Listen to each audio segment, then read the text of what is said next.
And if you haven't read the book, Wolfpack, it's a dynamite book. It's a great book. It's a great, great, great book that you can read over and over and over. And it's very small. And so then after Abby spoke, she was the first speaker. And then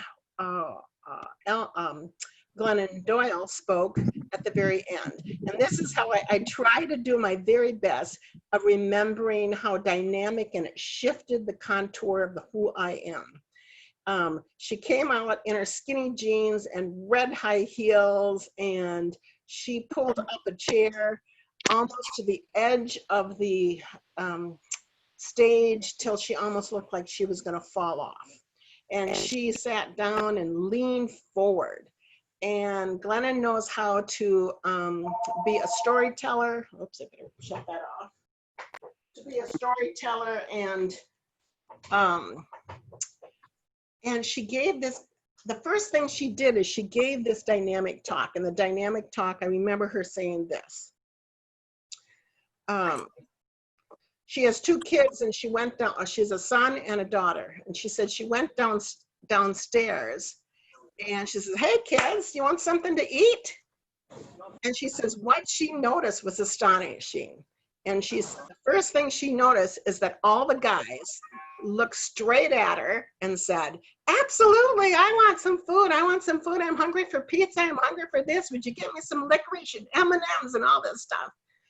So they knew what they wanted. They spit it out, they talked it out, and they brought it out. And then she looked at the beloved young girls in her basement, and she said, "How about you girls?" And she said what she noticed was each of the young women looked at each other and says, "Well, I don't know. What do you guys want? Are you guys hungry? Do you think we should eat or anything?"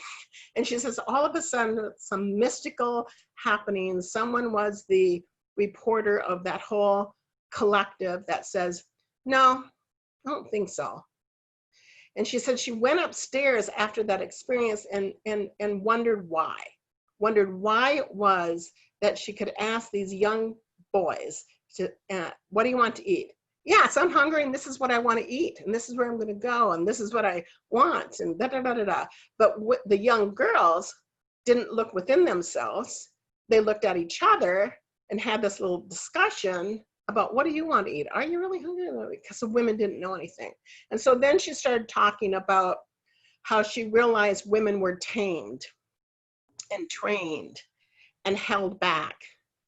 And I use the word police themselves, that we police certain parts of who we are, or we bridle energy that needs to really be unbridled. And so then she began to talk about this new book that she was putting together called Untamed. And she said, again, as she paused so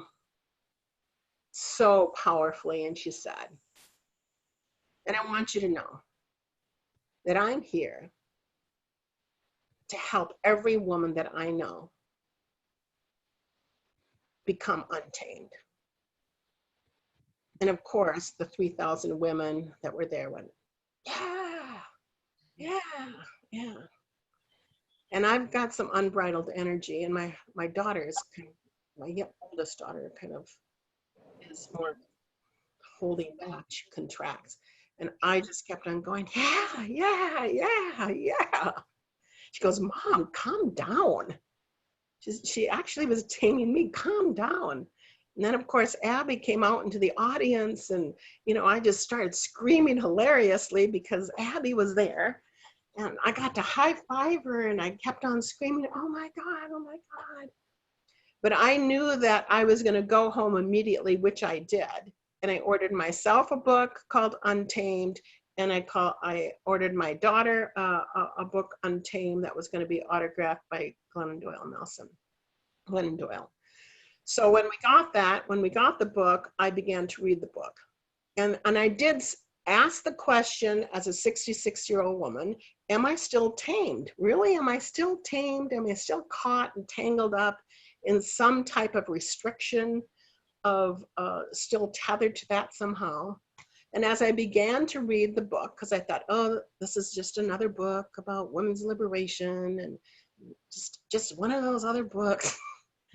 And I absolutely realized that still in my life, I was tamed in so many ways. And then after I finished the book, that I knew that I wanted to have a sisterhood of women coming together to talk about this book, or if they were interested in reading the book. And sure enough, when we offered this, some of you know that I had to close it off at 65, because that's how much women are wanting to move forward and become untamed in some ways, to become untamed in some ways. So as always, I think about, like, why would I put on a Zoom, or why would I put on a book club, or why a book study? And these are the three things that I came up with. And then I'm going to introduce Diana. Reason one, and I always give credit where credit is. Diana Gabriel helped me to become untamed when I needed to, when I was very tangled up, and she helped me become untamed. And so all of my life, I've wanted to help women to become untamed. Number two, I want to help women find the wild, mysterious forces that are inside of them that perhaps until now we have not either gotten or given ourselves permission to explore. And number three, as always, as a spiritual teacher, I wanted to push, invite, perhaps intrigue, to help people begin to find out what's next in their life and to find their spiritual alignment and to be it.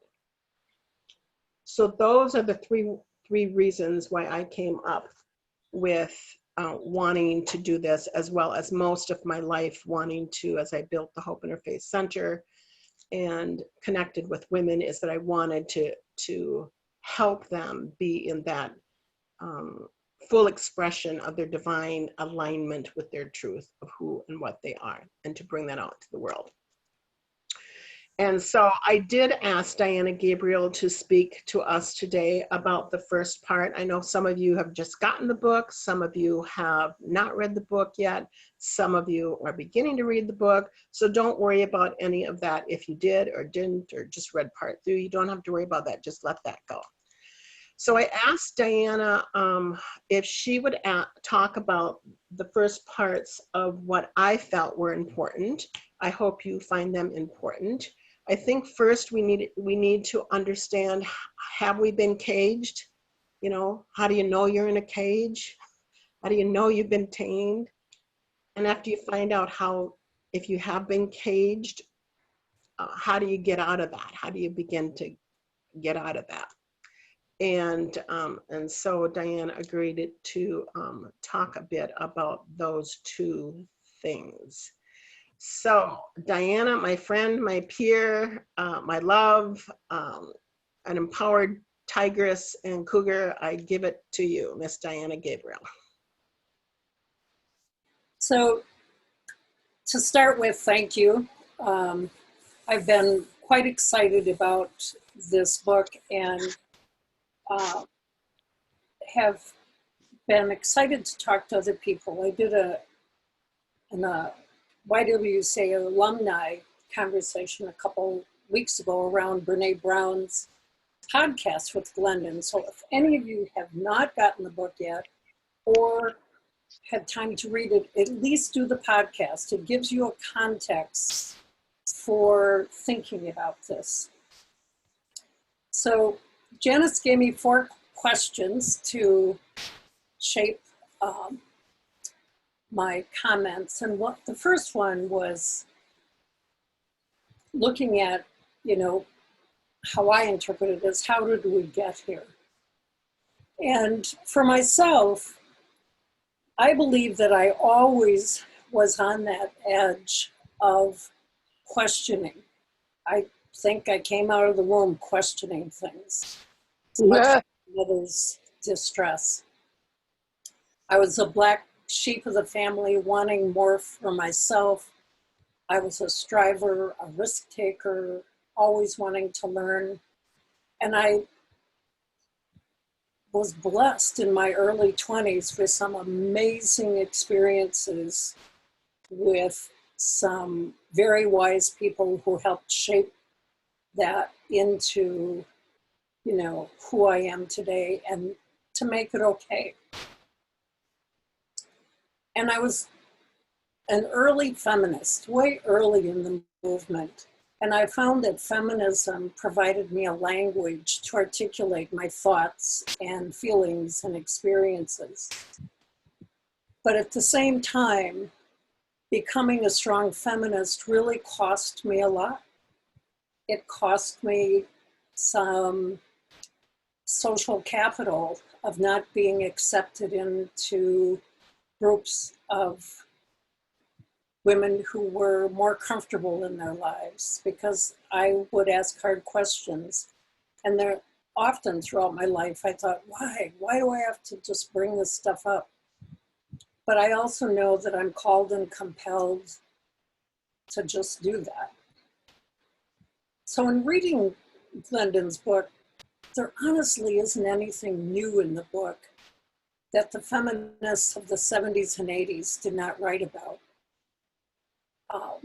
So those of us who lived it, protested, fought for rights during those times, I believe part of what happened is many people settled down in their lives and they got married and they had kids and became complacent and tried to do better by their daughters with giving them messages that they didn't have.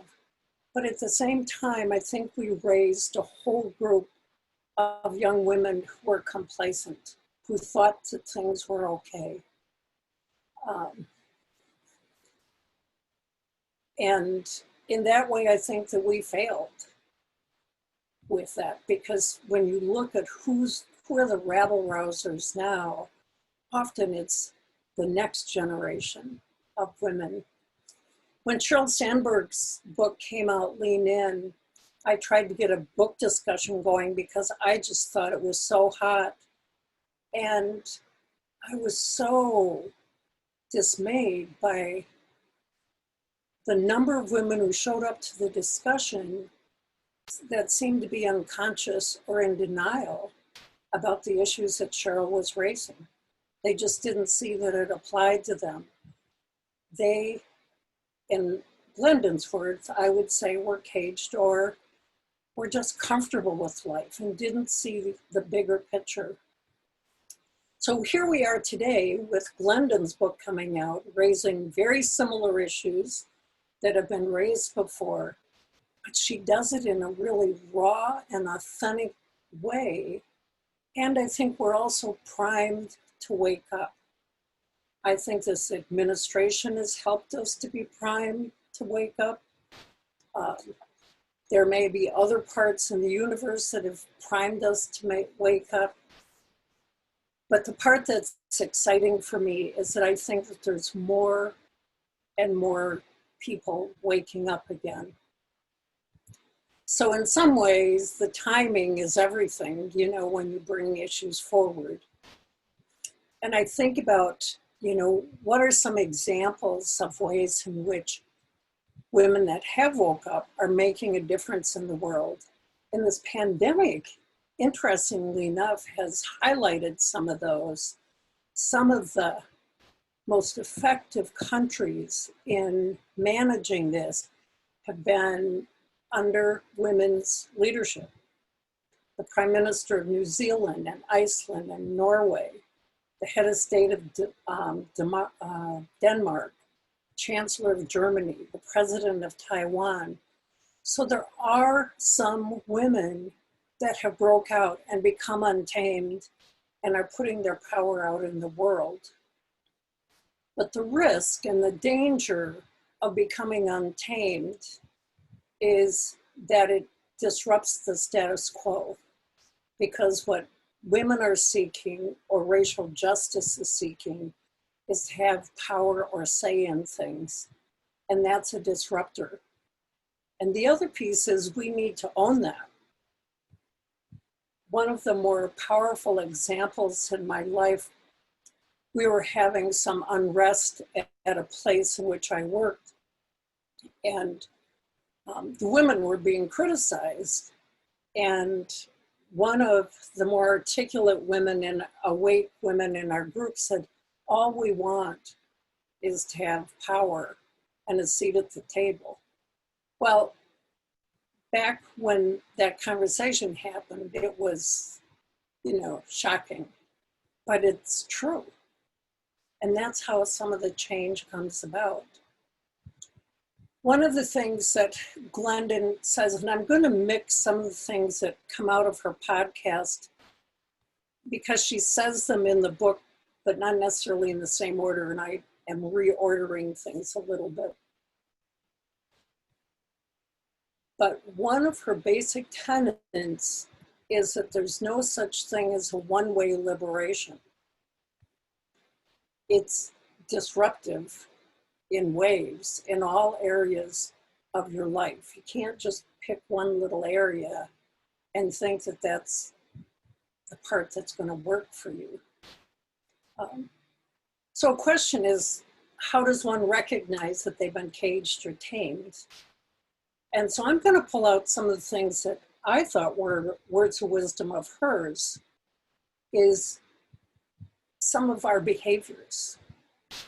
So some behaviors that I have done in my life, I think we all have, is we've been quiet to keep the peace. We've been the martyr to make sure that things don't get too disruptive. I did that in my marriage because I wanted to have a stable marriage for my kids. And so as often as I spoke up, I also would let things go. And one thing that struck me to the core was the message that we have is that good mothers don't break their children's hearts. Getting a divorce is catastrophic to those kids. And I tried and I'd made a promise that I would stay with my ex-husband through the kids' high school. Well, that didn't happen, but the hardest part for me was to think that I would injure a child, that I was harming them in some way. And she goes on to talk about, which I think is so telling, is when we can come to know ourselves, when we can sit in that place of reflection and unapologetically state our truth, not have to defend it, but apologize for it. And we need to believe that we have the power to unlock or unleash who we were meant to be. And it's interesting because over the last 20 years as being a coach, a core piece of my work has been helping people find their voice and their purpose and their calling through a lens of looking at their strengths. But it is so interesting to look at people that have that yearning to look at purpose or to look at calling. But when they inch towards it and there's any indication that they would have to disrupt any part of their life, they back off. And what happens is we come forward and we back off, and we come forward and we back off, because ultimately we can't deny the voice in our head. It just keeps returning.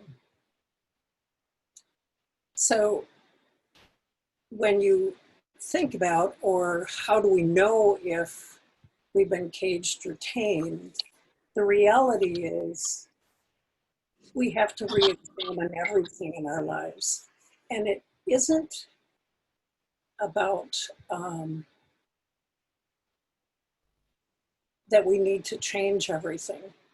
One of the things that I think is important for all of us to remember is that I don't believe her book is prescriptive. It's an invitation to examine choices.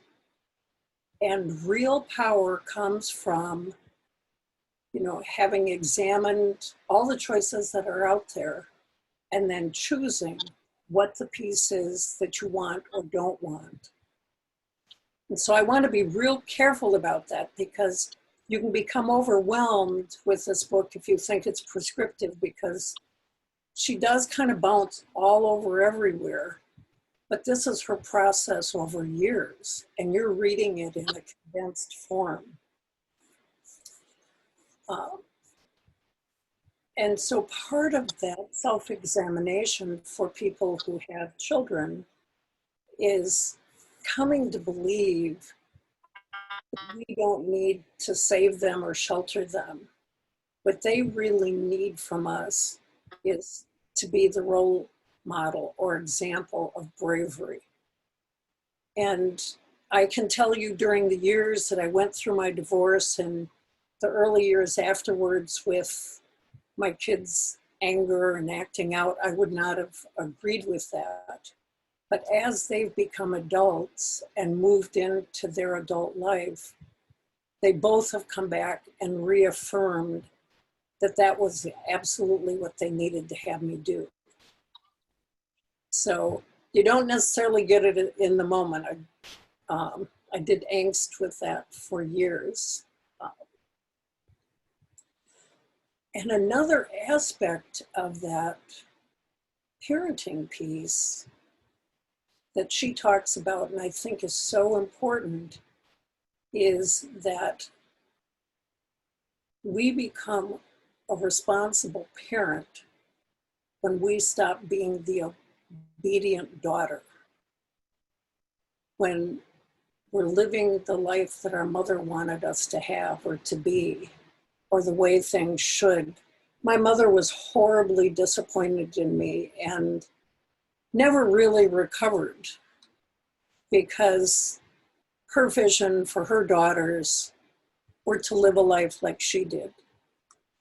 If you worked just a little bit, but you never disrupted the family, and you were to stay home and be there for your kids and be in service of your kids. So it's interesting that she just never could embrace the choices that I made that did not look like hers. She was a passive woman, passive dependent, I would say. And the fact that I don't know as if I have much of a passive bone in my body, was a disappointment to her. And when I used to compare myself and I would have more angst in the comparison, it hurt me terribly, because she was much more proud of my two sisters who married alcoholics, who ended up kind of not going anywhere in life. I mean, they had decent lives, but they certainly were not rebel rousers. They never questioned the status quo. They just self-medicated. And that was okay with them. So we have to be in discernment about the difference between being okay and professing to be okay. Because the majority of us, when people say, "How are you doing?" what do we say? "Oh, we're all right." And we come to start believing that, rather than, am I really okay? One of the things that I think that has come out of COVID is that I've seen more women being vulnerable, talking about that they're just not okay at times, or asking for some help, or, just give me somebody to talk to. But we don't tend to do that. We tend to be kind of islands in ourselves in terms of taking care of ourselves. So we put on a front for other people that we're okay. And on page 75, Glennon, one of the quotes that I love, she said, what we need is women who are full of themselves. a woman full of herself knows and trusts herself enough to say and do what must be done. And then she lets the rest burn. And I believe for many of us who the message growing up or what we believe we're supposed to do in terms of taking care of others, that idea of letting the rest burn is really hard because we don't want to inflict pain or sadness or hurt upon other people. So we have this front that the society sees in us. And I'm really, really terrible at putting on a front that way. And again, I think it's cost me a lot in terms of social acceptance. And at the same time, I can't live a different truth. That's just where it's at. And a little side note, just in getting very deep into the Clifton strengths, one of the greatest gifts for me was to find out that I'm hardwired to be an activator and command and self-assurance. And so I can feel comfortable being in that spot. It doesn't mean that it doesn't hurt that other people have a hard time accepting me in that place. So that's just a caveat that we're not just necessarily, because you make those choices doesn't mean that there isn't any hurt or pain for yourself. And I think Glennon has that message throughout the entire book. She talks about it in the podcast, is that there isn't any way to go through this without going through the pain. This is not a journey that is comfortable. Because if you're comfortable, I would really question how deep that reflection is going. So I want to pause if there's any comments, questions. I don't want to just keep blurting.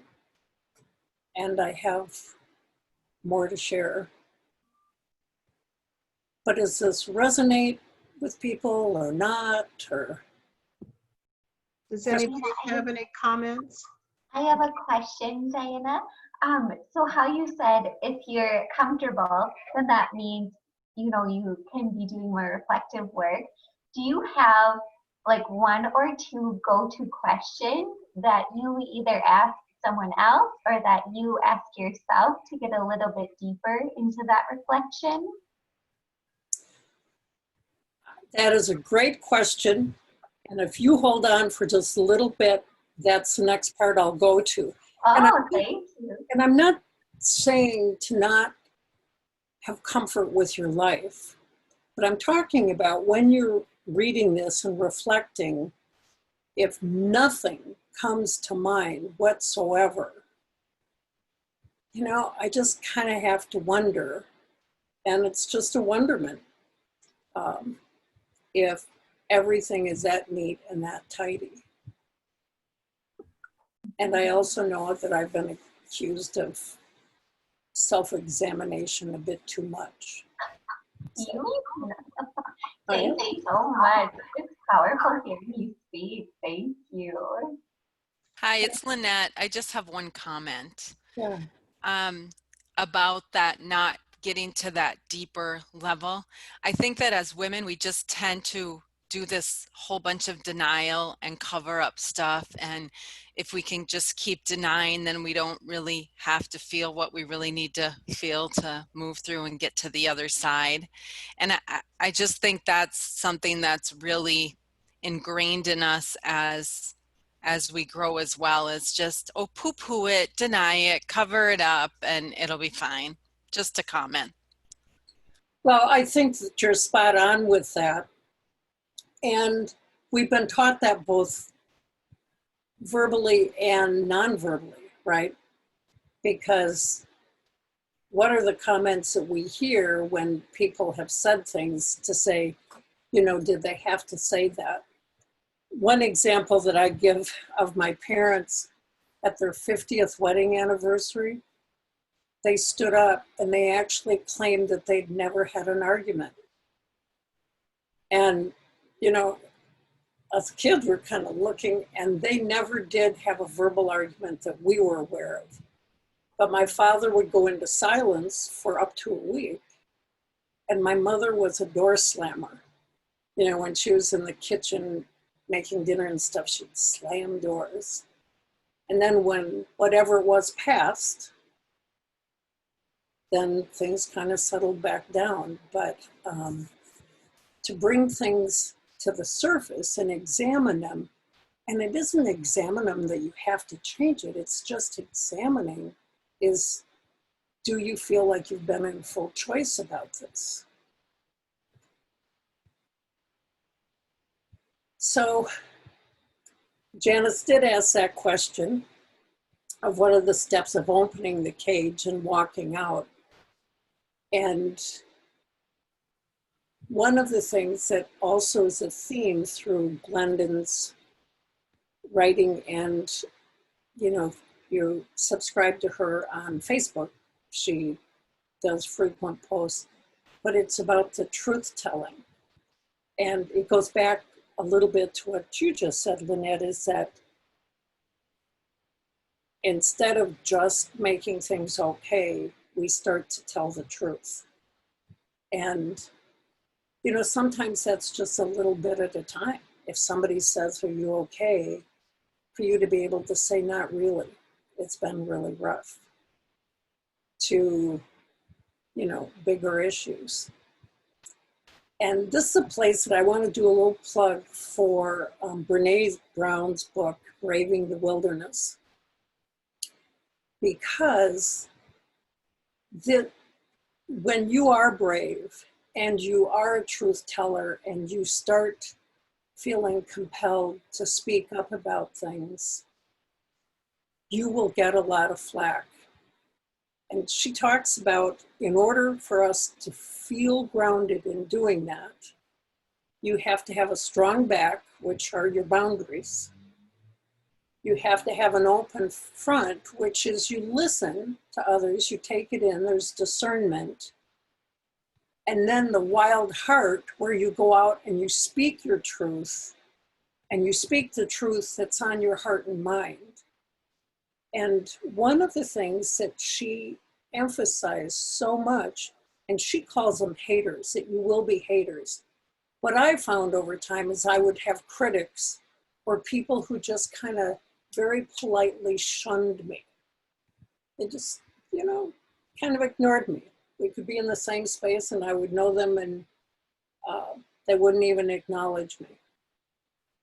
Because there's that place where speaking out too much is threatening to some other people. When I got a divorce, one of the things that I didn't anticipate was that I would lose all of the couples friends that we had. And my ex-husband was a coach, and so we were in that kind of coaching community. And many of the husbands forbid their wives to have conversations with me anymore. And almost all of them abided by that.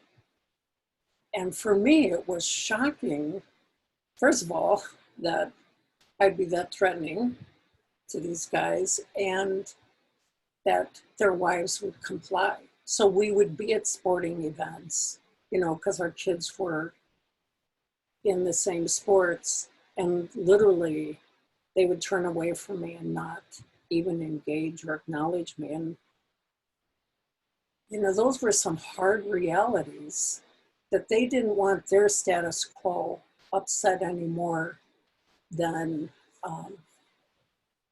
it would be if they would face their truth. And so moving into Glendon's, you know, what are your stages, or how do you come to that self-reflection piece? She talks about it, that you have to be willing to dive into that pain of being human. You just have to accept, that self-shame and the fact that you're human and you're flawed. So she gave several examples of things to do. And one is to stop worshiping pain, or to be the person, that feels bad or quiet, or, the martyr piece. Another piece is to be a vulnerable human being. And the vulnerable piece is to speak your truth when people are asking about it.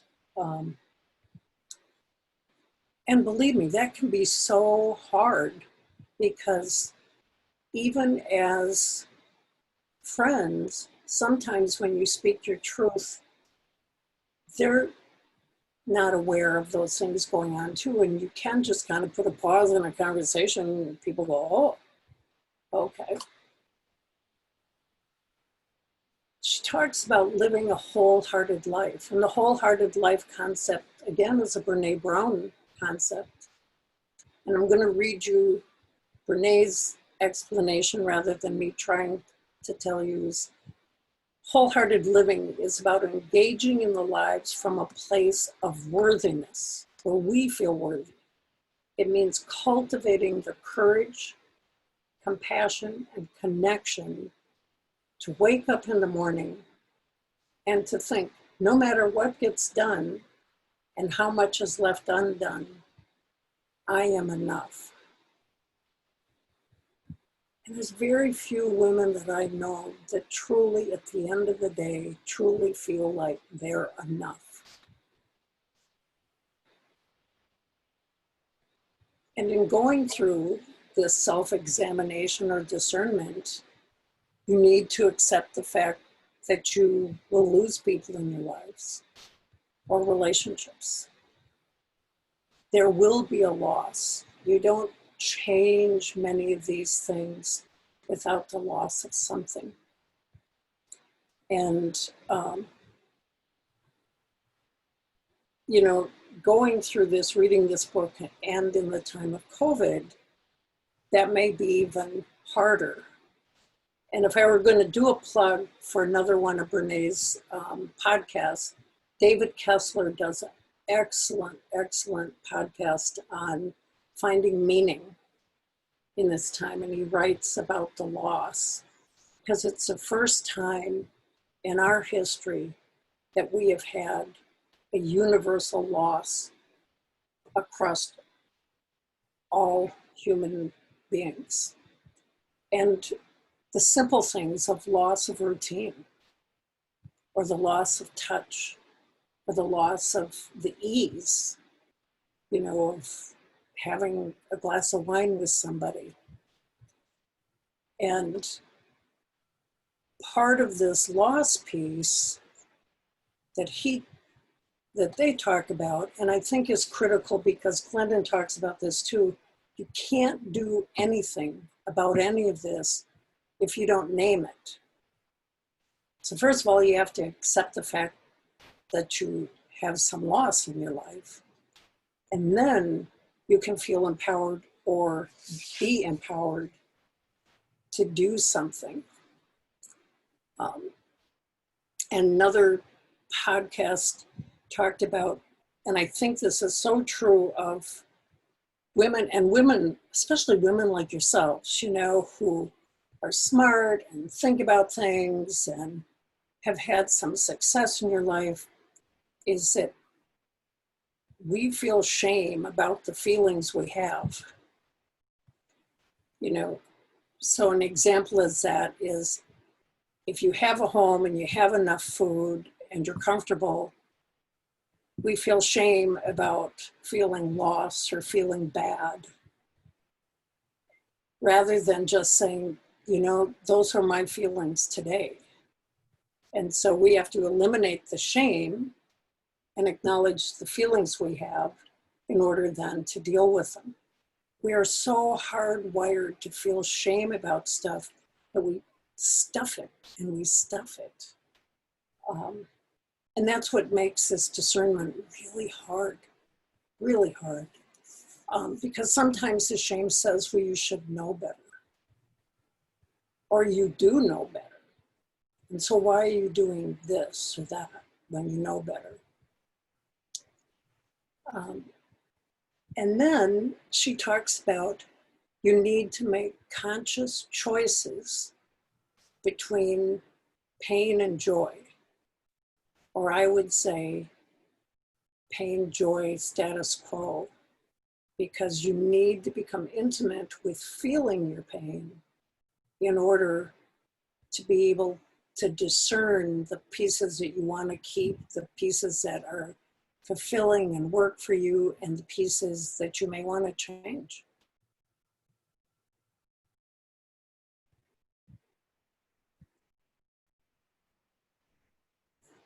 She talks about on page 66 that each of us was born to bring forth something that has never existed, a way of being, a family, an idea, a community. We have an individual calling.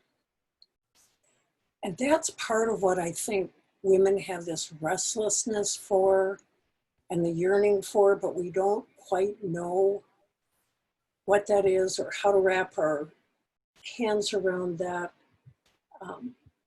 There's a woman that was one of the first ones in Center for Creative Leadership, Sharon Parks, who worked with servant leadership.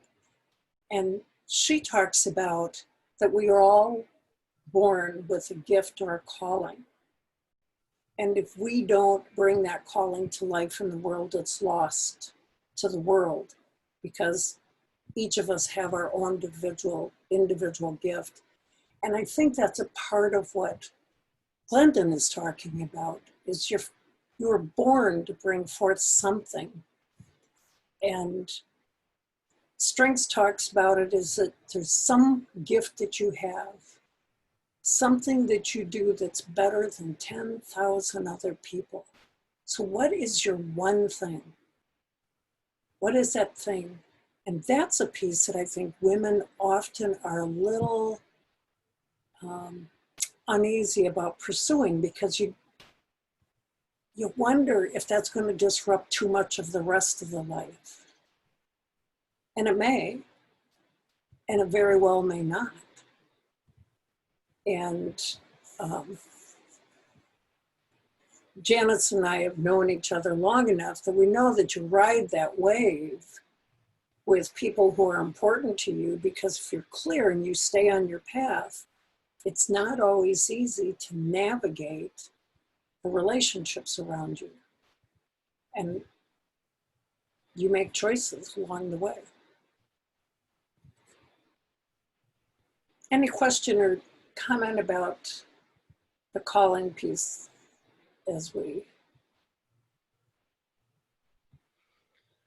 I'd like to ask Barb Jackman. I know that I'm kind of putting you on the, I don't know, can you hear me, Barb? Well, this is also that I found it interesting. We are going to redo the pilgrimage on this of Untamed.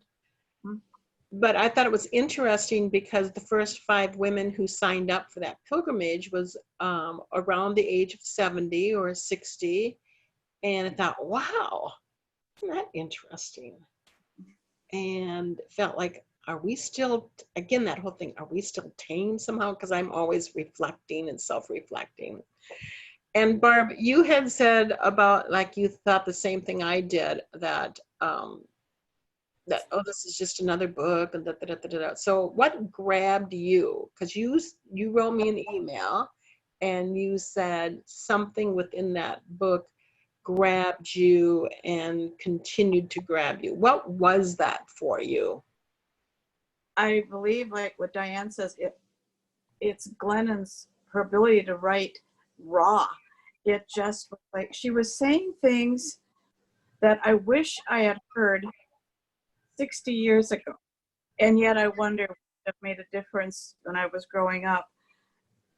Her book made me reflect on my life so much, and at times brought tears.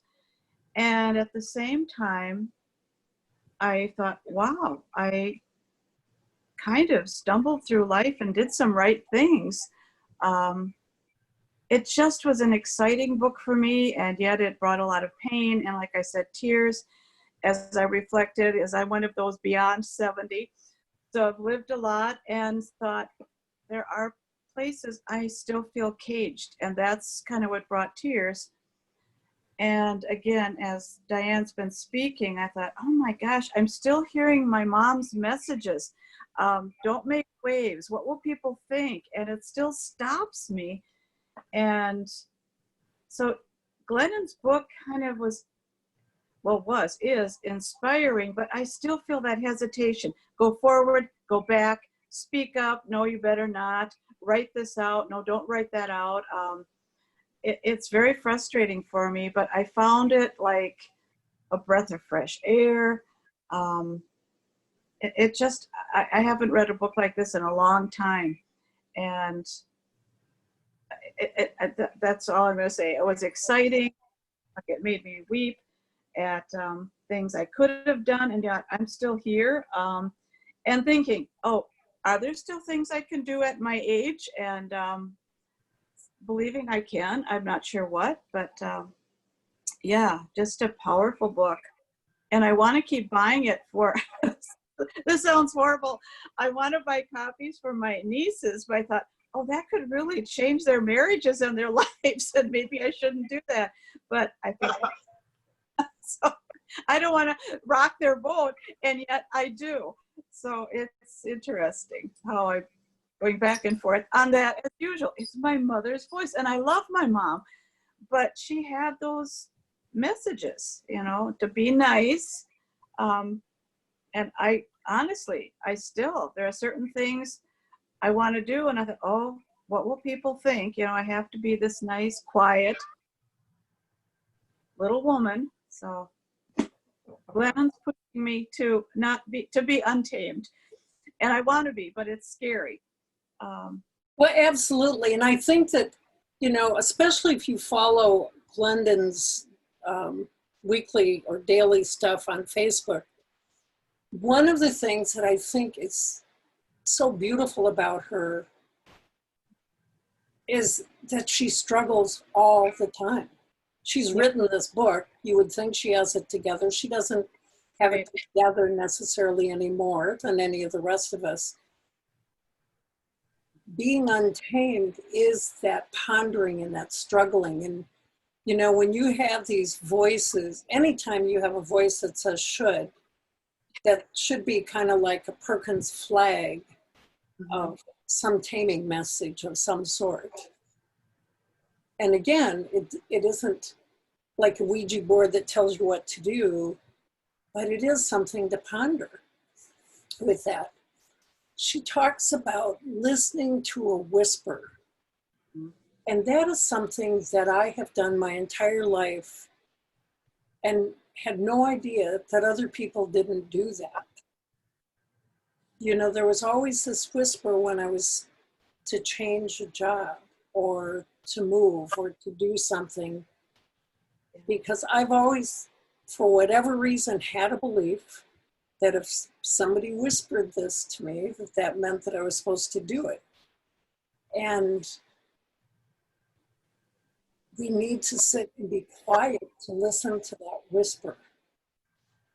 Often, the women that I coach, they refer to it as a restlessness. They're restless about something. They don't put that same term on it, but you know when you're restless and not settled with something. And Glennon talks about how do you know?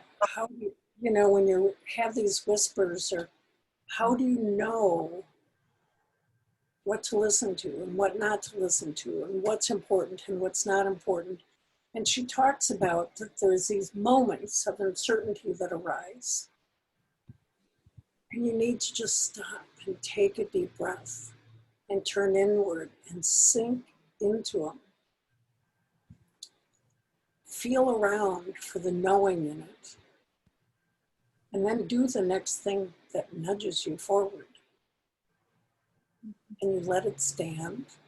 Don't explain it, rationalize it, defend it, and then you keep doing it. It's like repeat.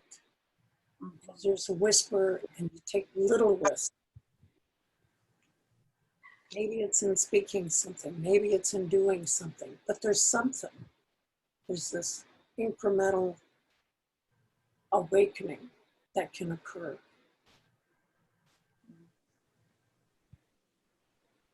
And I just want to repeat this because I think it is so important as you go through it, because I think there's so much unrest that can come from the discernment, is that the book is not prescriptive. It really is an invitation for you to reflect and examine and discern what parts of your life have you fully embraced, knowing and looking at all the choices. What fits, what's aligned, what, just kind of feels like you're doing it because you're doing it, not necessarily because you have some passion around it. And I go back often to the end of a poem of Mary Oliver's Summer Day, because the very last piece of that poem is, tell me, what is your plan, or what do you plan to do with your one wild and precious life? And that sits with me, and I'll tell you, I've asked myself that over and over and over for years. And I believe, Barb, until we have our last breath, we have the opportunity to do something, to have an impact, to influence someone, something. So I've just made a pact, and I feel compelled to live a life that I have no regrets. That the gifts and talents that I have been given are laid out, used up, and on the table when I pass out to the other side. I just want to feel like I've contributed to the maximum of my consciousness. And I don't know how to measure that.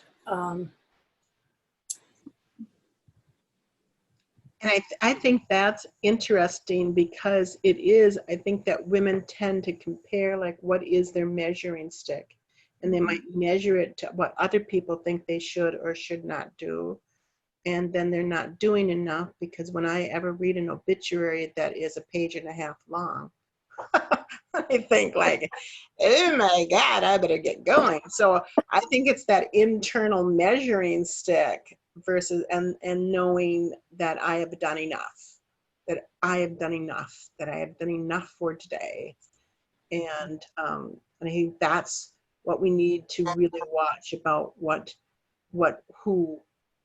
we get that measuring stick from. Yeah.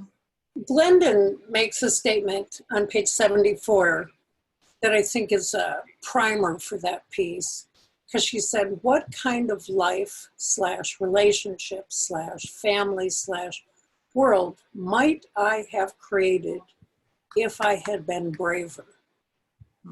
So do you have a sense about where you've held back and not felt courageous or not felt brave? And again, that doesn't mean that everybody should be out on some picket line doing something. We have our own definition of what brave is, but I do think that that's one of her provocative questions in there. Mm-hmm.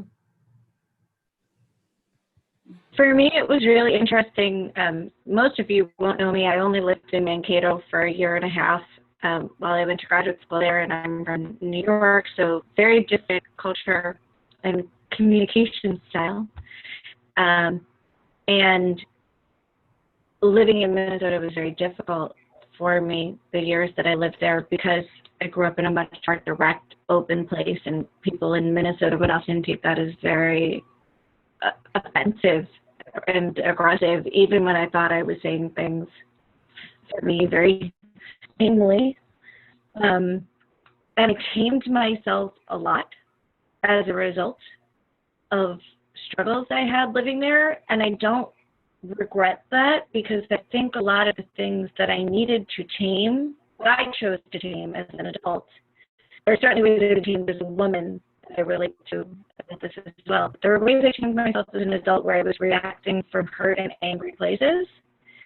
And now, as I sort those things out, I'm feeling better able to be less tamed, more authentic. I really got like one of the repeating themes of the short story, of the short pieces, was authenticity, but from a less wounded place. And I'm just curious if anybody else has found that, like, when they're coming from their angry place, even if we're being authentic, it's hard to connect or communicate.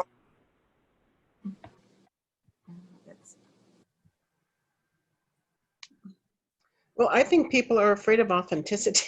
I think they don't know what that is compared to the ego. Like I always think ego, authenticity, arrogance, authenticity.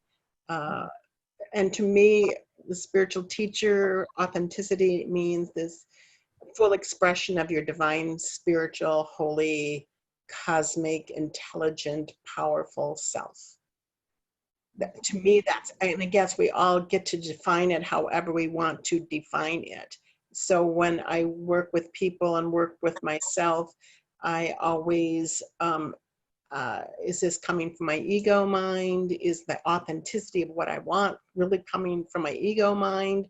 Or is it really truly the dynamic, holy, spiritual, volcanic, energetic field that's here to manifest peace on earth and goodwill to all men, children, and women, and that I'm included in all of that, and so, and that scares people as well. And so I tell people, especially as you begin this book and read this book and devour this book and spit the book out, and I mean, I got to the feelings chapter and my husband was in the living room and I got a little pissed and I don't even know what it was. And I threw the book on the floor and I started, and he goes, "What's the matter?" And I said, "I'm feeling."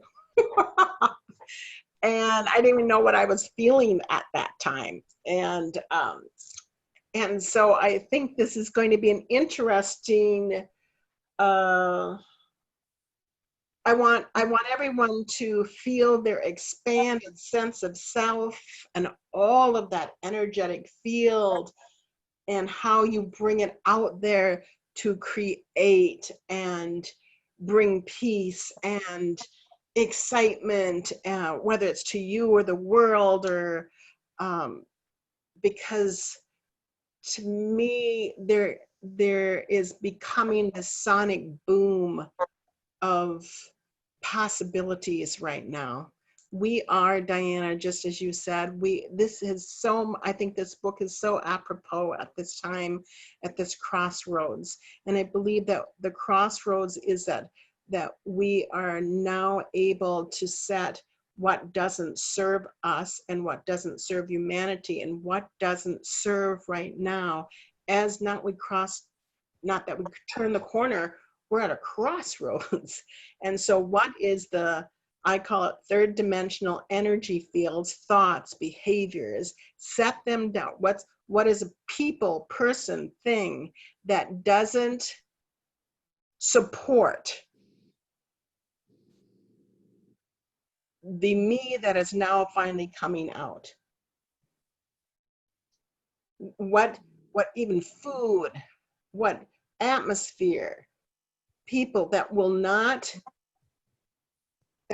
support me coming out to my fullest that I possibly can.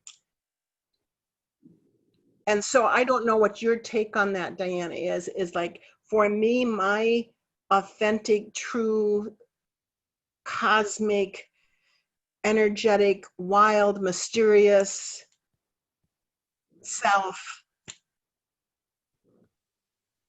is here to create and build and create and build and create and build this new reality, as well as I get to be included in that journey right now.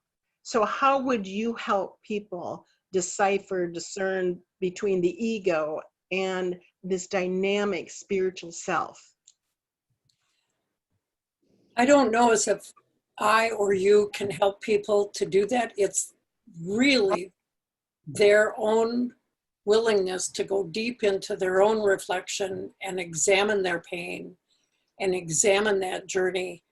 Because I truly believe if you sit alone long enough by yourself, you know what you do for show or to look good on the outside.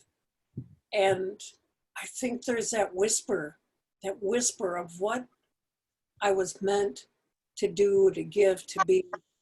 And for me, I believe that there's an energy field when people are authentic that we all tune into and can feel. And so it isn't like some litmus test, but you know when people are authentic, and how you speak about it and the way in which you want to be has really come from years of self-reflection and examination. It wasn't gifted to you. It comes from hard work and going through the pain of looking at our truth. I wanted to read a piece, so bear with me. I hope this makes sense and you can hear me. It's on page 66, and this is the piece that I happen to love. My job is to listen deeply to women. What many tell me is that they harbor an achy, heavy hunch that their lives, relationships, and world were meant to be more beautiful than they are. They ask, shouldn't my marriage feel more loving than this? Shouldn't my religion be more alive and kind than this? Shouldn't my work be more meaningful and my community be more connected? Shouldn't the world I'm leaving to my babies be less brutal? Isn't it all just supposed to be more beautiful than this? The woman asking these questions reminded me of Tabitha. They are stalking in the periphery of their lives, feeling discontent. To me, this is exciting because discontent is the nagging of the imagination. Discontent is evidence that your imagination has not given up on you. It is still pressing, swelling, trying to get your attention by whispering, not this, not this. But knowing what we do not want is not the same as knowing what we do want. So how can we get from not this to instead this?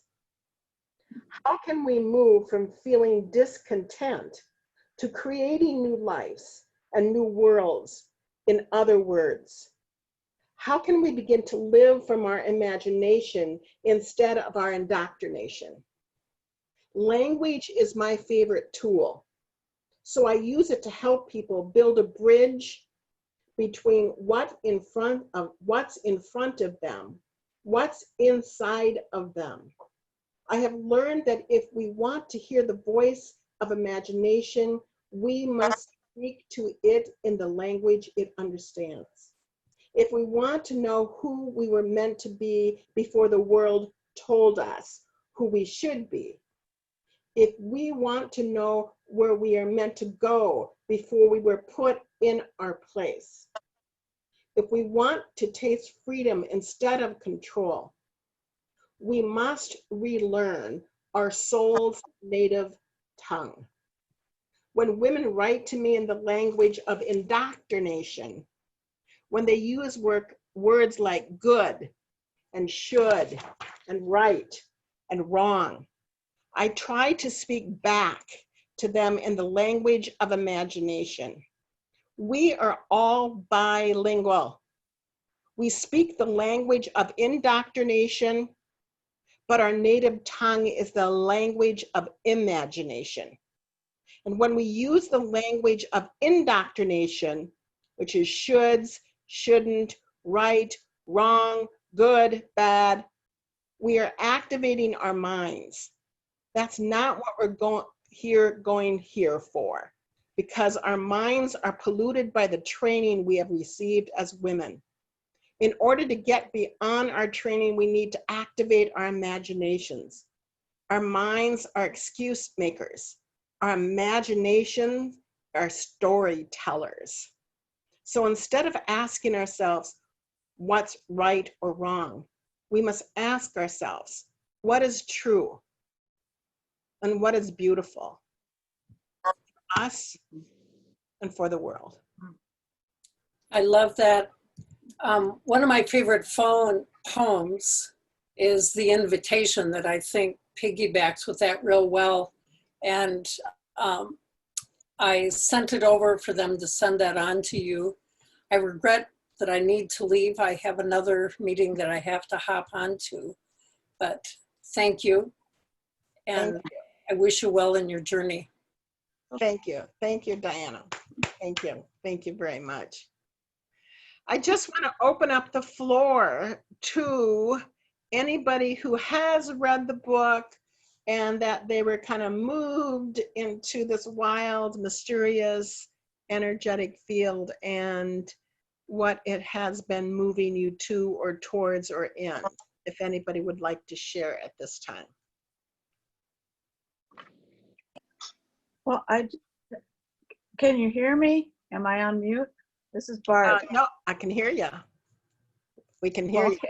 Thumbs up. I think Diane called it whispering, and Glennon refers to it as the knowing. And I remember one of my all-time favorite verses happens to be Glennon's, "Be still and know." And over the years, there has been that whisper, that knowing, things I needed to be doing in my life to be healthy, to be whole, to be who I'm supposed to be.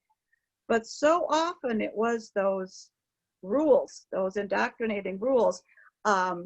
Leaving a job for another one is like, well, that's crazy. You've got seniority, you've got the perks, you don't do that.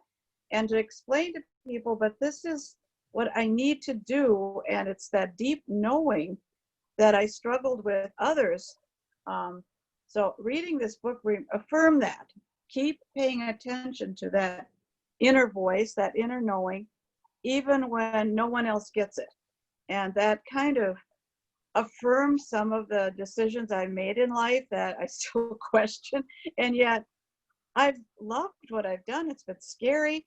I'm amazed I did it, because honestly, there were so many who did not support me and said, well, why are you doing this? And how do you say, well, there's this voice that is guiding me. Like, I actually had a professional once said, so tell me about this voice. Do you hear this voice a lot? Like I was, I said, it's hard to explain sometimes, but that's what I loved about Glennon, her speaking to this truth that I believe when we are still, and then also discernment has to come in there too, but there is something within each of us, I call it the spirit, that will guide us to who we are meant to be, what we were put here for. So that's another thing. And I also loved her honesty that she still struggles. I thought, oh, she's so human. I love that about her. So that's it. Mm-hmm. Thanks. Thanks. Anybody else? It's Lynette again. I had some just reflection on the raising of my own daughters, and I've noticed where I am taming them, or I tend to cage them in things like, in the comments like, don't rock the boat, or, just don't cause any issues. And I mean, I really reflected on that I need to be very aware and conscious of that. Just a Well, comment. now you have the words to tell them, because I've told all of my girls, you are a goddamn cheetah.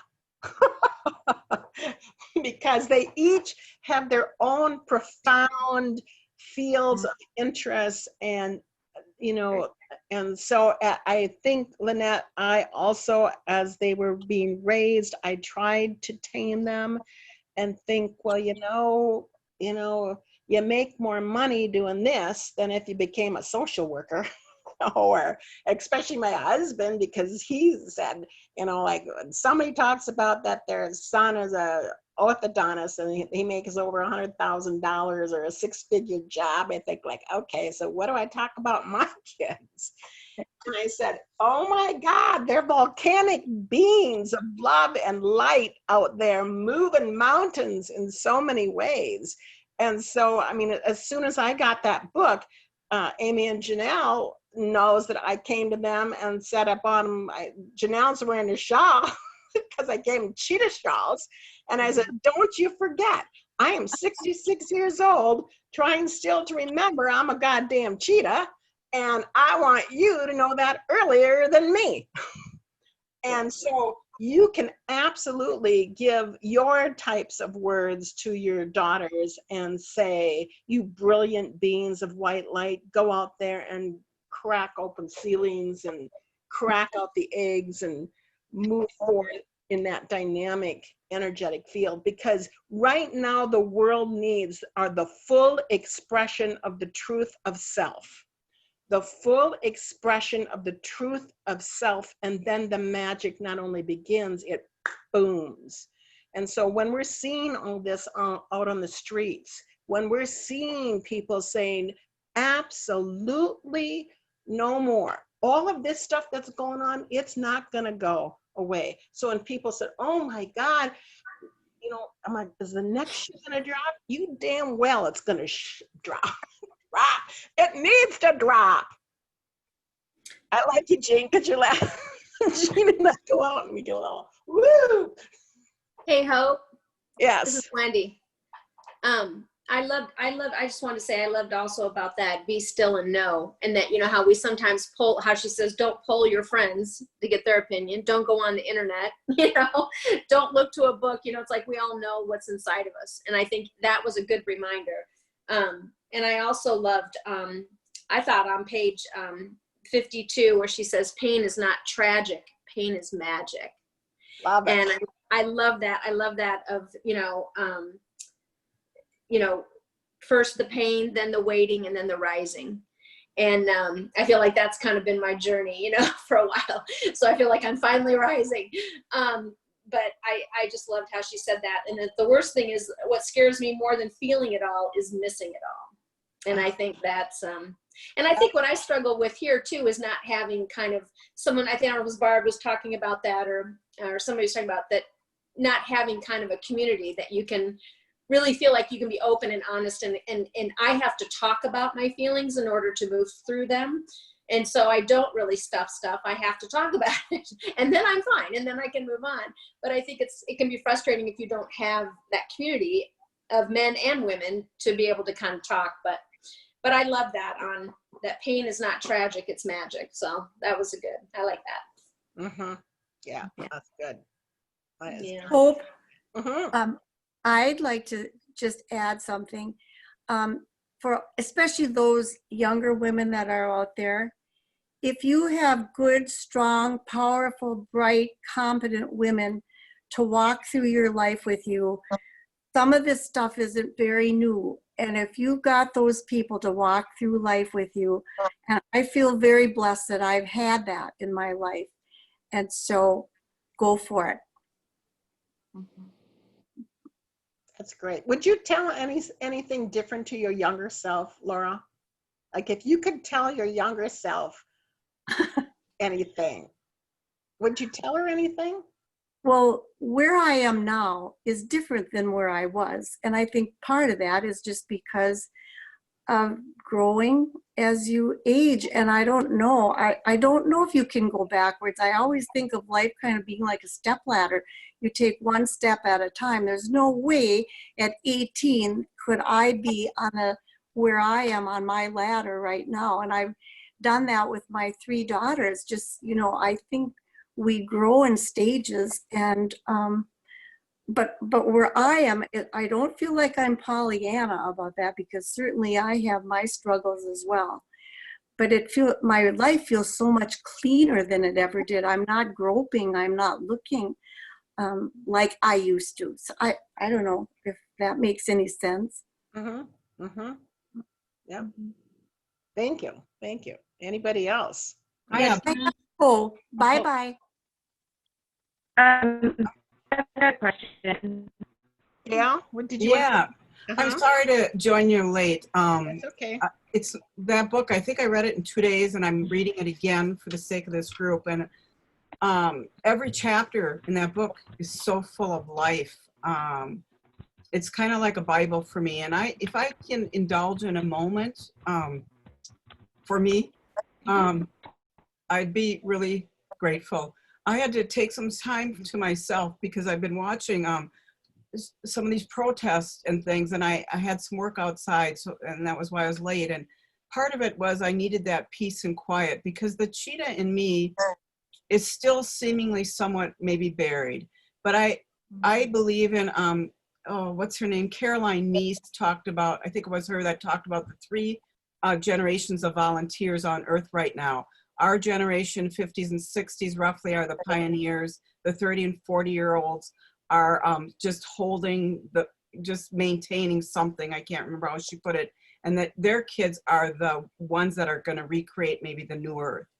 And I like to hold on to that, because when I feel bad, like I'm not energetic enough, I've been privileged to use, I've said it before in the past, a lot of vitamins, especially B vitamins, to get through depression, because 40 years of medication have not worked for me. However, I just want to again backtrack.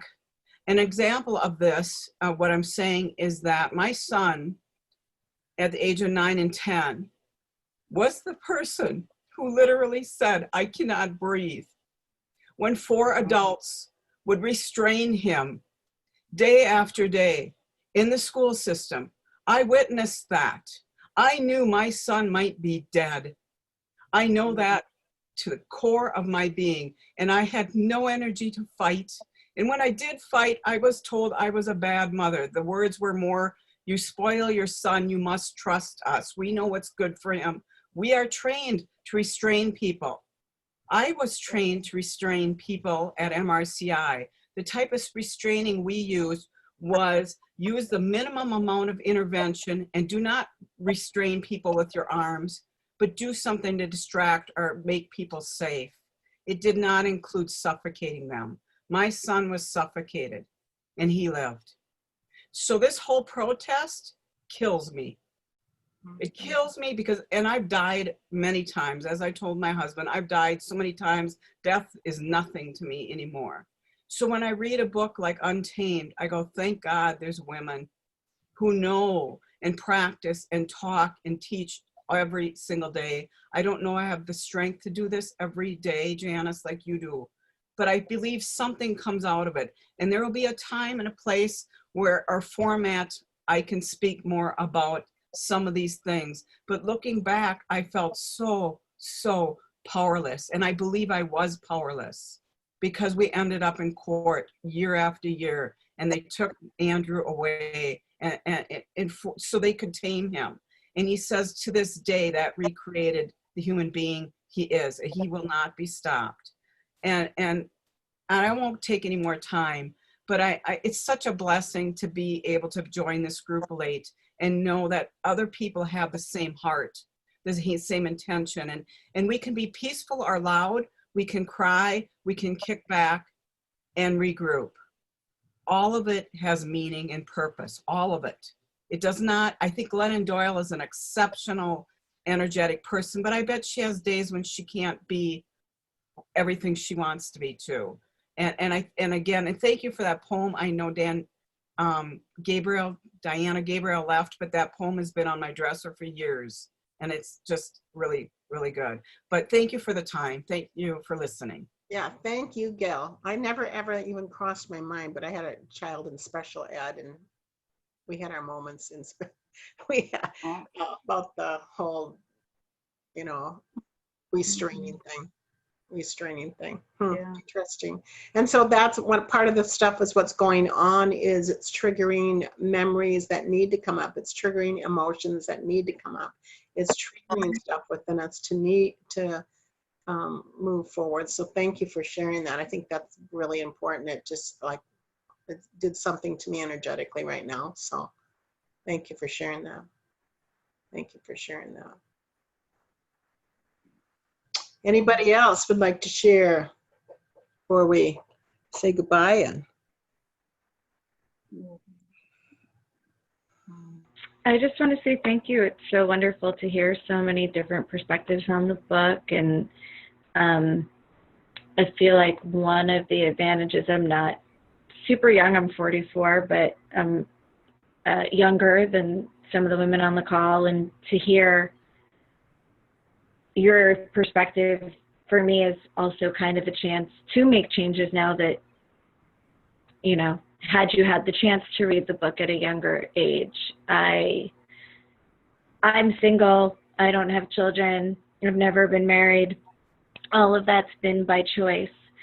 And it's not without a price tag. 12 weeks into a pandemic, I haven't had a hug in 12 weeks, and I really, really need one.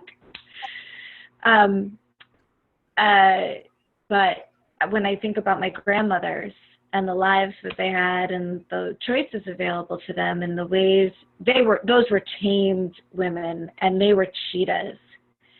And they just, you know, I can remember in high school going to my mother. I was working as a cashier at Sizzler, and every time I went into the kitchen, I would get my butt grabbed by the people in the kitchen, and my mom's advice was to stop wearing skirts to work. Oh. And I think she had been told similar things. She grew up in New York City and rode the subway, and, you know, was told if a man touched you on the subway, well, get up and move, or, you know, don't wear a V-neck next time. So to think about the ways that those women that they were tamed and had few other choices, that I have the choices, I'm so grateful for, and I'm really excited to hear more experiences. Mm-hmm. Thank you. Thank you. Anybody else would like to say anything about the first portion of the book?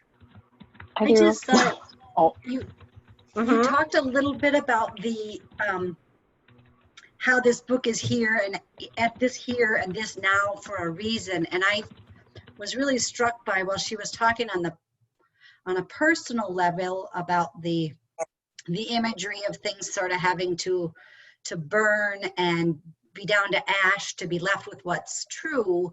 And I think that plays out with what we're seeing in the social unrest right now and the changing of our times. And I actually found that to be tremendously hopeful, because that helps me frame our current experiences as growing pains, and I can live with growing pains. So that was really a gift for me in the reading. I mean, there were lots and lots of gifts, but that was one of them for me. Mm-hmm. Mm-hmm. Thanks for sharing that, Jean. Anybody else want to share? I do.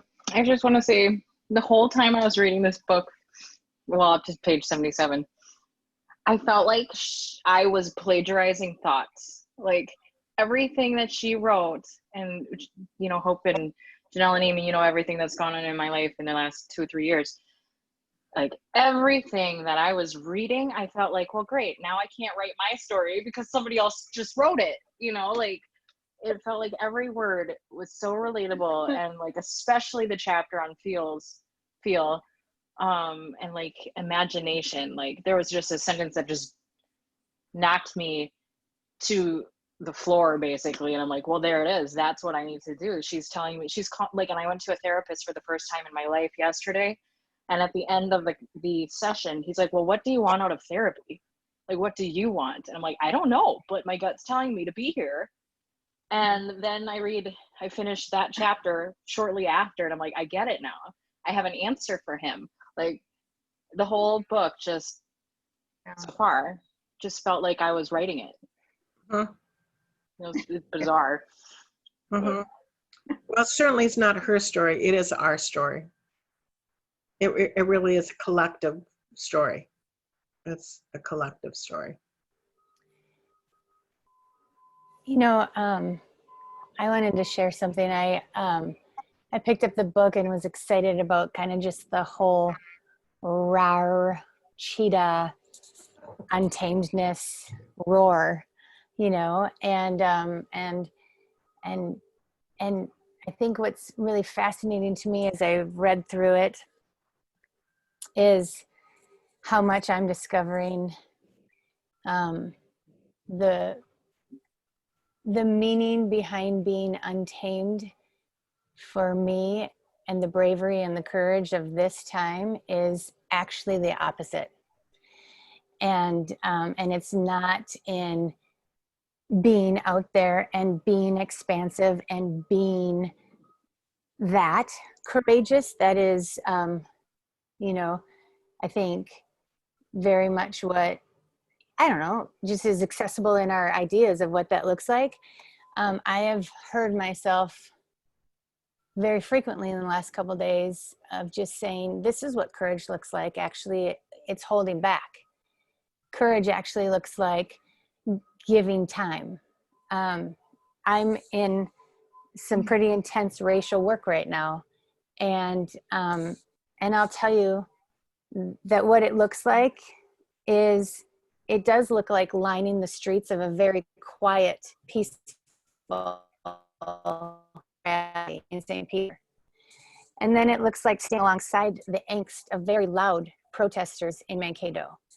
And it looks like working for a school district that is enhanced because of conversations that shape and diverse voices that speak. But it looks like an invitation for people to show up. And it doesn't look like feisty, for me right now, at the age of 47, what Untamed looks like is actually in listening. It looks like listening. And it looks like it's very imperfect. Because it is. Because imperfect is sometimes what looks like perfect on our way into imperfection, on our way into becoming, on our way into being untamed. And it is constantly evolving and changing. And I think we see that in the world, in all the you know, the unjust actions and all the actions that are happening. It's just this breaking down, you know, of what our reality is, but it's not always loud. It's sometimes very quiet. And I was really enjoying the pages unfolding in how, as I'm reading it, I'm finding Untamed to be a deepening into a very truthful, authentic a piece of who I am, and speaking that quietly, and speaking that purposefully in an untamed way. So I look forward to the next 78.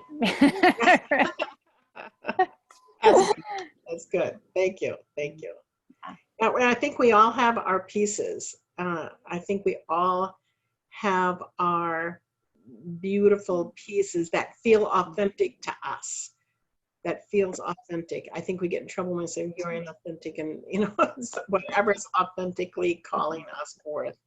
And I think that's, you know, we always talk in metaphysics about how it's changing your DNA, and I always think, well, what the heck does that mean? And I think it's just becoming more authentically who we meant to be in our blueprint, and going forward at this time, and then to think about, you know, what this crossroads mean. The small piece that I read before, on 71, I liked it when they say we can make our own normal. We can throw out all the rules and write our own. We can build our lives from the inside out. We can stop asking what the world wants from us and instead ask ourselves what we want for our world. We can stop looking at what's in front of us long enough to discover what's inside of us. We can remember and unleash the life-changing, relationship-changing, world-changing power of our own imagination. It might take us some time. Luckily, a lifetime is exactly how long we have. Let's conjure up from the depth of our souls the truest, most beautiful lives that we can imagine, the truest, most beautiful families we can fathom, the truest, most beautiful world we can hope for. Let's put it all on paper. Let's look at what we've written and decide that these are not piped dreams. These are our marching orders. These are the blueprints of our lives, our family, and the world. May the invisible order become visible. May our dreams become our new plans. And I just love that, because again, we get to go inside and see what's there. And I think that the first part of the book was an excellent way of introducing us to feelings like, oh my God, I'm feeling and I don't know what I'm feeling. And then also to begin to use your imagination. And my teacher had said to me with the work that I'm doing this month is, Janice, I want you to keep track of your authentic yeses and your authentic no's, because some of your yeses have not been authentic and some of your no's have not been authentic. It's because we say yes to things that you really don't want to do, and you say no to things that you really do want to do. So my whole job was to, with great intention, monitor what is your authentic yeses and what is your authentic no's. And then you become more authentic and more authentic and more authentic as we go out there. Well, it is 5:33, so I would like to invite you at 6 p.m. So we have a half-hour break. Sweet Amy is going to be joined with other people to do a community Reiki healing. If you have not joined in, and I always tell people that lots of times when I join in, I just keep the computer on, and it goes through the home, even though you're not face-to-face on the computer. You don't have to be face-to-face on the computer to receive the Reiki that's coming in to your home. So I would ask you to tune in at 6 o'clock if you feel like you need some blessing to your home, to your heart, to your soul of what's going on here. I also want to encourage you just to take a look at our website. Next weekend, we are having a We Ignite Together program. We have great integral, collegiate, spiritual, metaphysical speakers that will be speaking next week. And it's called We Ignite Together. And there's 3 dynamic days of helping people become their authentic self and understand their roots. The next time that we will be meeting, I thought it was going to be on June 11th, but our speaker next time is going to be Kathy Brennan, who is a speaker within our community. She'll be speaking next time. The lovely assistants will bring this out. So it'll be on June 18th at 4 p.m. What I would like you to do, you don't have to do it, because you can do anything you want to. But we'll be reading pages part 3, which is 78 to 225. 78 to 225. So Kathy will come Is on. that part 2 or part 3? It says part 3. I had you read up to part 3 for today. Oh, I read up to 77, but maybe I'm just looking at the table of contents wrong. Could be. Human error.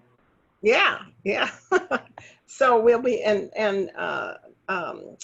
Kathy will be speaking about a couple chapters that I asked her to speak on those pages as well. So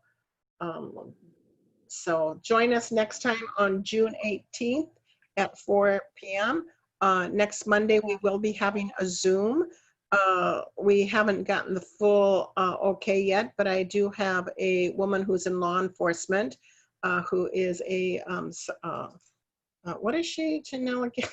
Is she a sergeant or, I don't know, she's in law enforcement and has dedicated her whole life to law enforcement. And so she's going to be on our Zoom meeting at 4 p.m. on Monday, hopefully, giving great insight about what the law enforcement people feel at this time.